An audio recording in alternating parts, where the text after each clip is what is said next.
The morning sun filtered through Emily Miller's apartment window in downtown Chicago, casting long shadows across her cluttered living room. At 28, Emily had learned to navigate a world that often looked past her. She adjusted her blazer, smoothing the fabric over her plus-size frame, and practiced her presentation one final time before heading to work.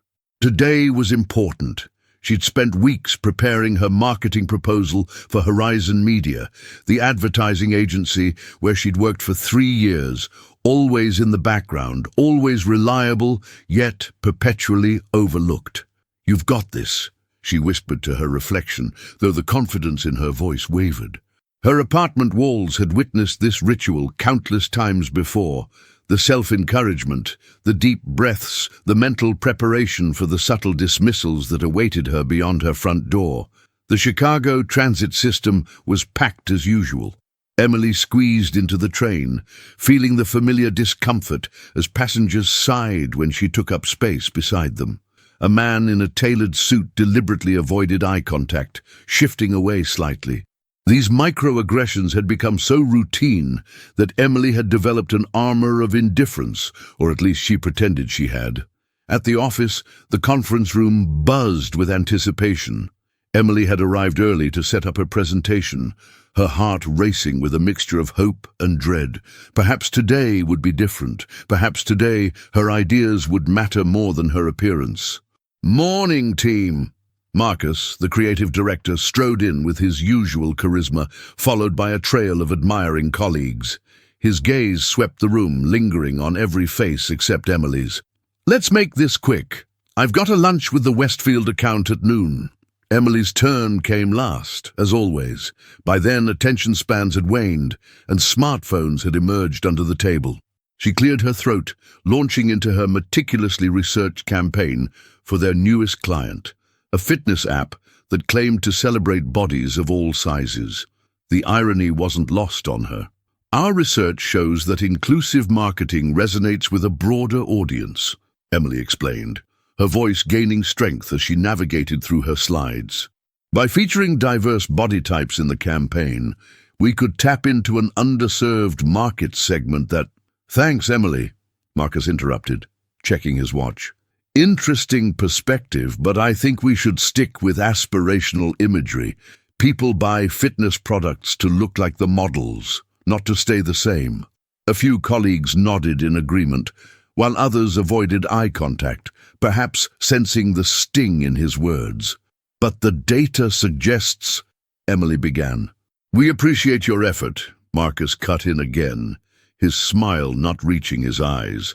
"Let's move on to logistics for the launch." And just like that, Emily became invisible again. Her ideas dismissed, her research ignored, her voice silenced.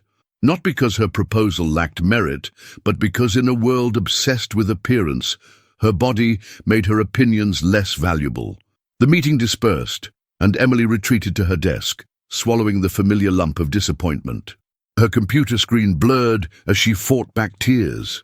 Beside her monitor sat a small frame with her younger sister Zoe's photo, taken at her college graduation last year. Zoe, who despite being similarly built, possessed a confidence that Emily envied. "Tough meeting?" Diane from accounting asked, pausing by Emily's desk. Diane was one of the few colleagues who treated Emily like a person rather than an inconvenience. "Just the usual," Emily replied, forcing a smile. "My ideas got the thanks, but no thanks treatment." "Their loss," Diane said firmly. "You know you should put that campaign online.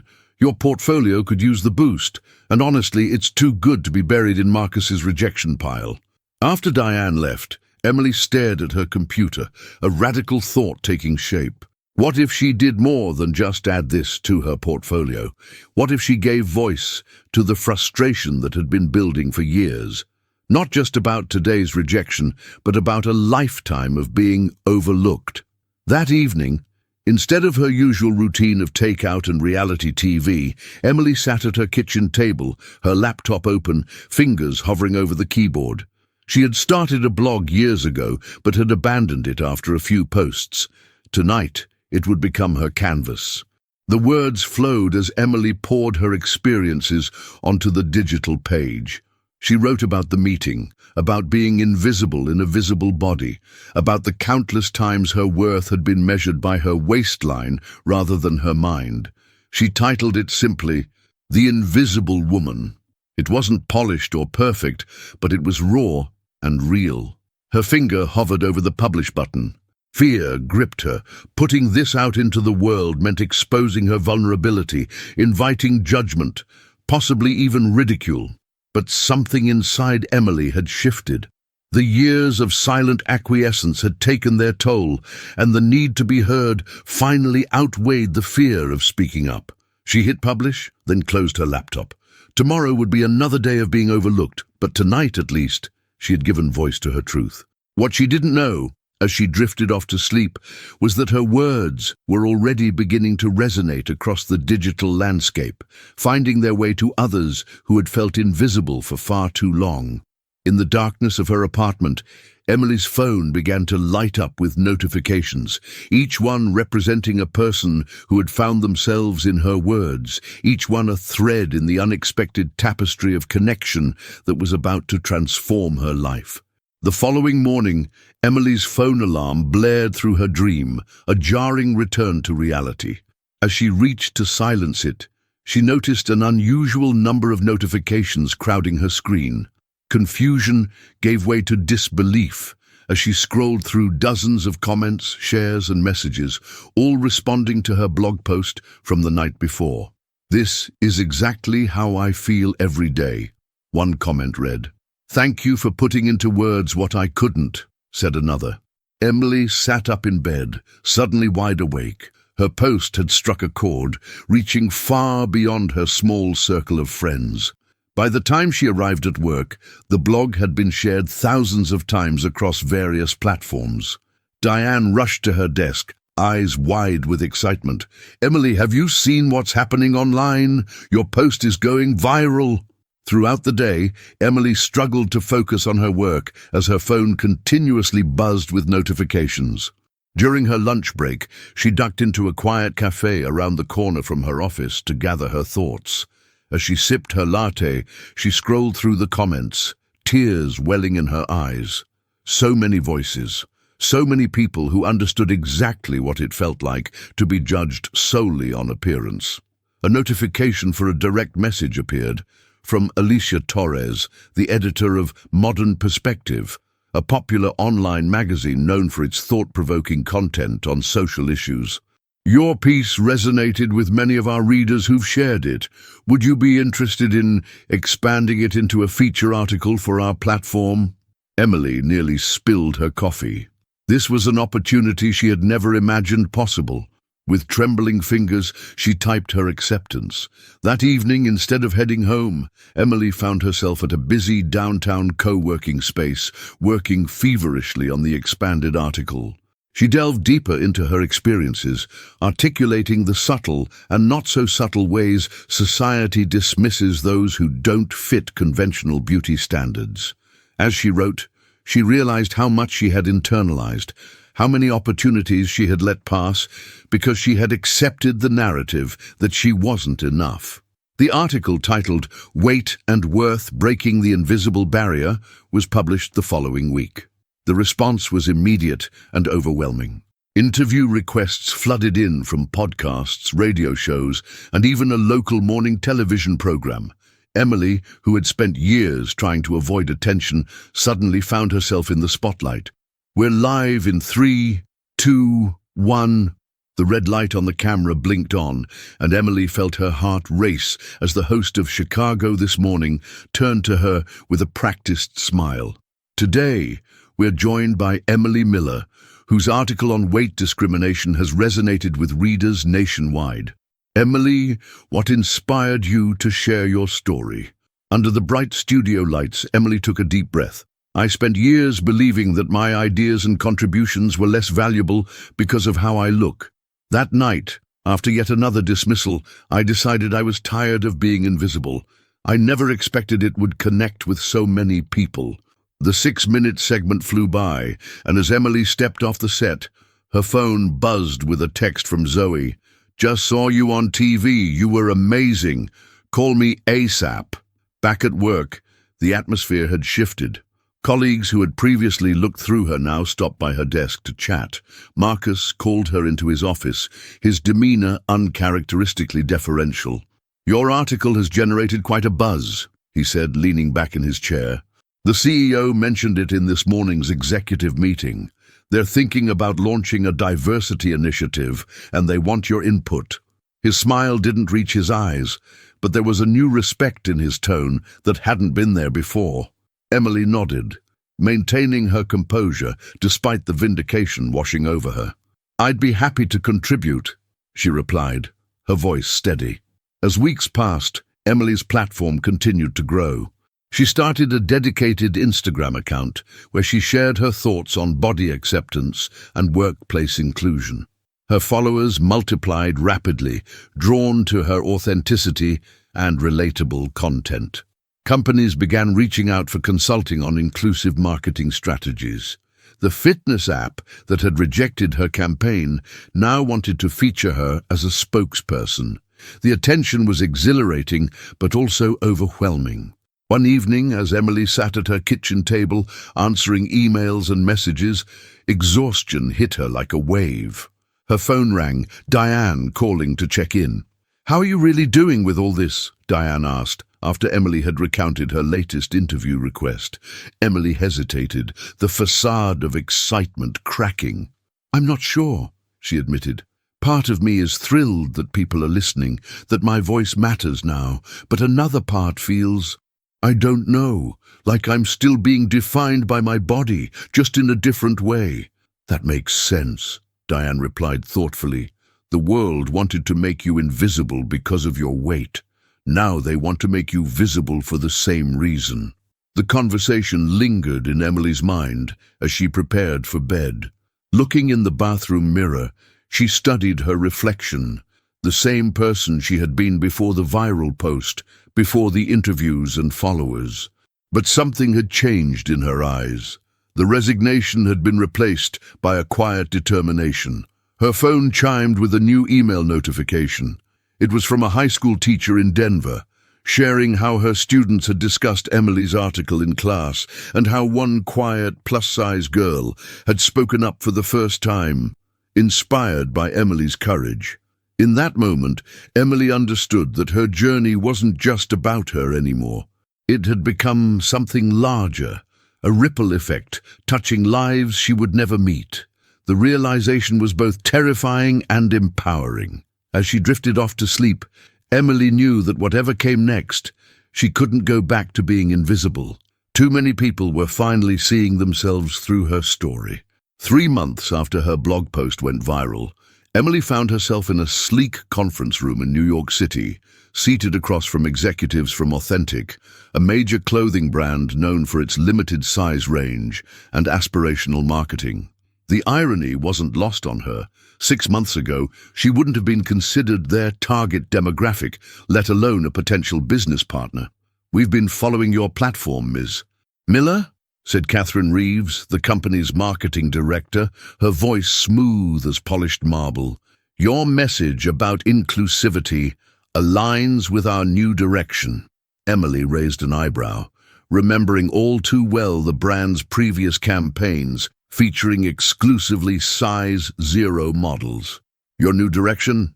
"Yes," Catherine continued, sliding a glossy folder across the table. "We're launching an extended size collection, and we'd like you to be the face of it. Your authenticity resonates with the audience we're trying to reach." Inside the folder was a contract offering a 6-figure deal for a year-long partnership. Emily's heart raced. This was more money than she'd make in 3 years at her current job. Yet something felt off about the whole proposition. "I'd like some time to consider this," Emily replied, maintaining her composure despite the internal whirlwind of emotions. Later that evening, in her hotel room overlooking the Manhattan skyline, Emily video-called Zoe for advice. "That's incredible, Em," Zoe exclaimed after hearing about the offer. "But I can tell you're not thrilled. What's holding you back?" Emily sighed, organizing her thoughts. It feels like they're using inclusivity as a marketing strategy, not because they believe in it. And if I agree, am I selling out, using my platform to help a brand that's contributed to the very problems I've been speaking against? Zoe's expression softened. Only you can answer that. But consider this. You could influence them from the inside, push for real change, or you could walk away and maintain your independence. Neither choice is wrong. It depends on what impact you want to have. The conversation with Zoe stayed with Emily as she flew back to Chicago the next day. At the airport, a young woman approached her tentatively. "Excuse me, are you Emily Miller? I follow you online," she said, her voice quivering slightly. "I just wanted to say thank you. Your words helped me stand up to my boss, who kept passing me over for promotions." This wasn't the first such encounter Emily had experienced in recent months, but each one still touched her deeply. As she exchanged a few words with the woman, Emily realized that her platform came with responsibility. People were making life decisions based on her example. Back at work, Emily requested a meeting with the agency's partners. To her surprise, they readily agreed, scheduling it for the very next morning. As she entered the boardroom, she felt a newfound confidence that had nothing to do with her recent fame and everything to do with finally recognizing her own worth. "I appreciate your time," Emily began, looking each partner in the eye. "As you know, my perspective on inclusive marketing has gained some attention. I believe our agency has an opportunity to lead in this area, but it requires more than just lip service." For the next 20 minutes, Emily presented a comprehensive strategy for how Horizon Media could authentically embrace inclusive marketing across all its campaigns. She wasn't asking for permission. She was showing them a path forward that they'd be foolish to ignore. "We'd need to establish a diversity review panel for all major campaigns," she concluded, "and I'd like to head it." The partners exchanged glances before the CEO, Richard Ellison, leaned forward. "This is ambitious, Emily. Are you suggesting a new position?" "I am," Emily replied steadily. "Director of Inclusive Strategy, reporting directly to the executive team." A silence fell over the room, heavy with the weight of the power shift that was occurring. Marcus, sitting at the far end of the table, looked as though he'd swallowed something sour. "Given your current profile," Richard said carefully, "this could be advantageous for the agency. Let's discuss the details next week." As Emily left the meeting, her phone buzzed with an email from Catherine Reeves, following up on the Authentic offer. Standing in the hallway, Emily made her decision.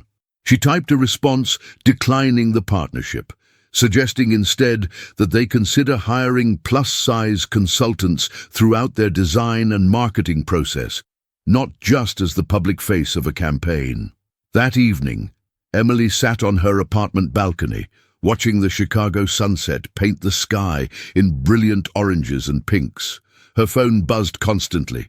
Comments, messages, emails, all demanding pieces of her attention, her energy, herself.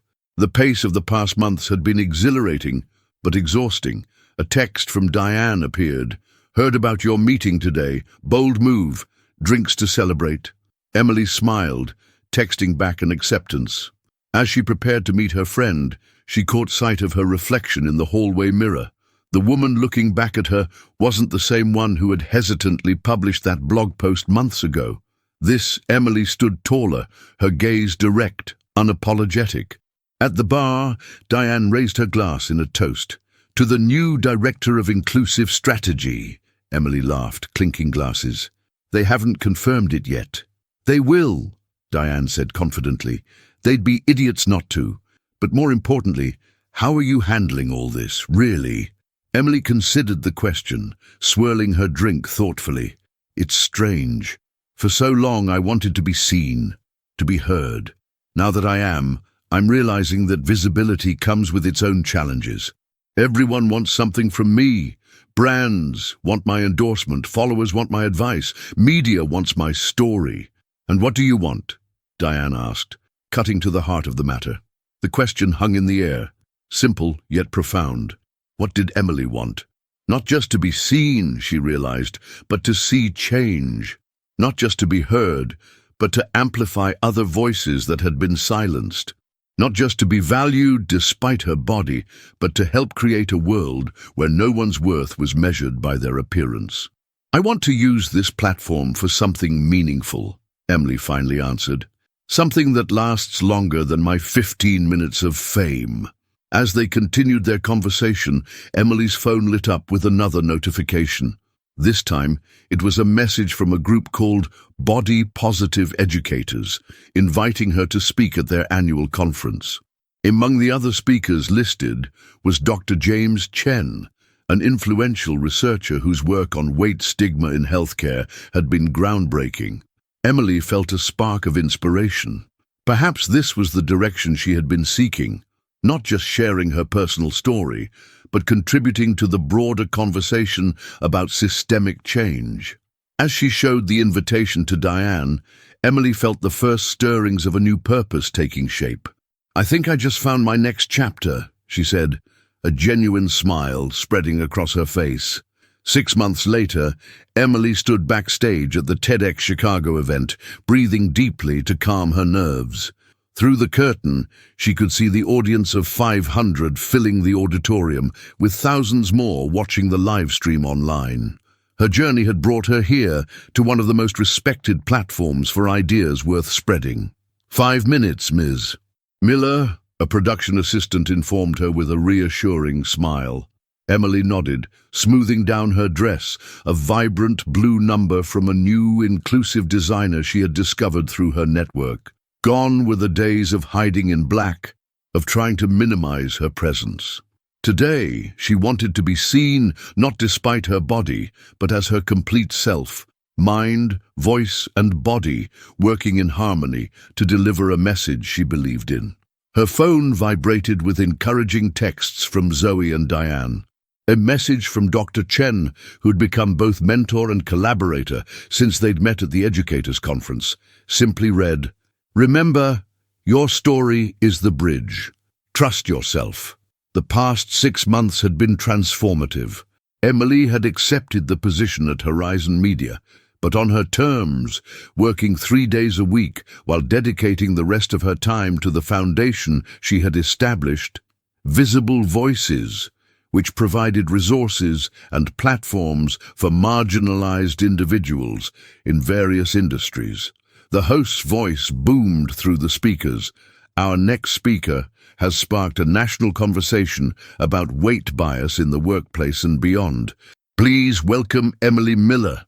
Walking onto the red circular carpet under the bright lights, Emily felt a momentary flash of the old fear, the fear of being judged, of being reduced to her appearance.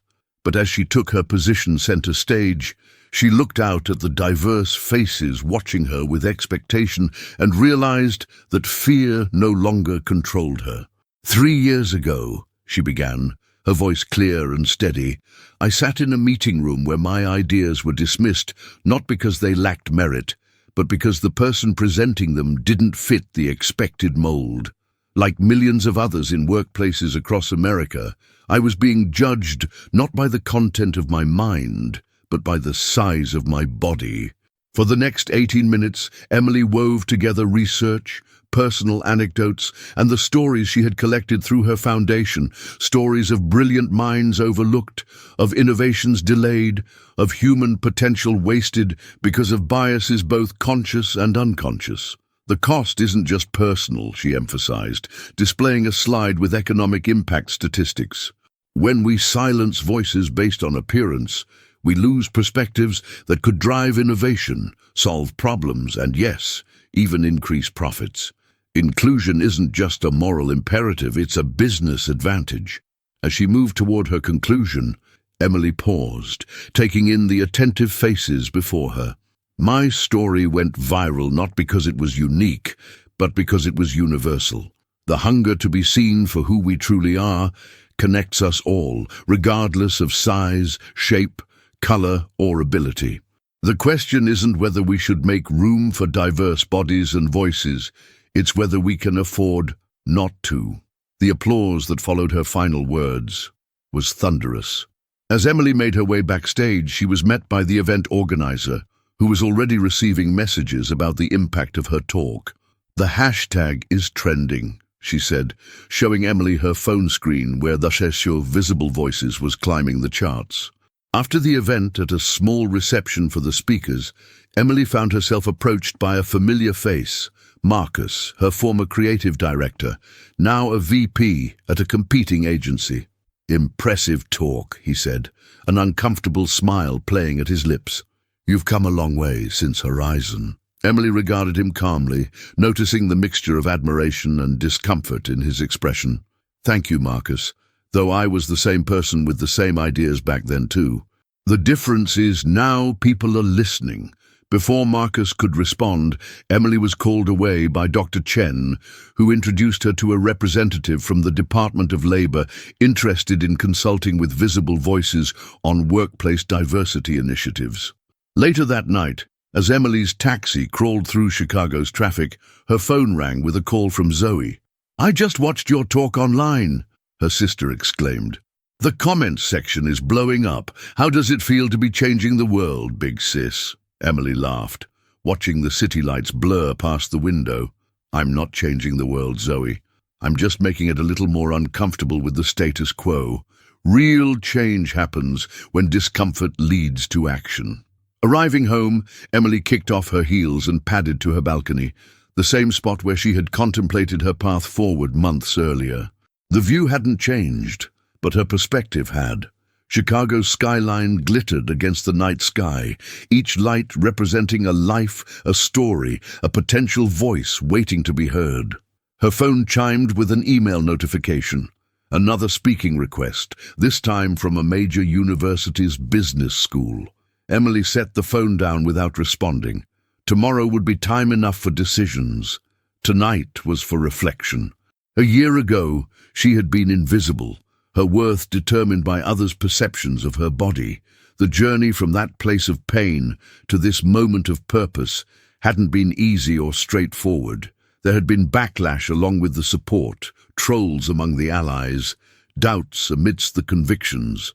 But through it all, Emily had discovered something powerful, that authentic visibility, the kind that came from speaking one's truth, created ripples that extended far beyond one person. Her blog now featured guest posts from people of all backgrounds, sharing their experiences of being overlooked and their journeys toward reclaiming their voices. The consulting work with companies had led to measurable changes in hiring practices and marketing strategies. The research collaboration with Dr. Chen was laying groundwork for policy recommendations to address systemic bias. Emily's phone buzzed again. A text from Diane with a link to a social media post. A young woman in Atlanta had shared how Emily's TEDx talk had given her the courage to pitch her idea at work, an idea that had subsequently been approved for development. "You're creating a legacy," Diane had written. Legacy. The word resonated in Emily's mind as she gazed at the city below.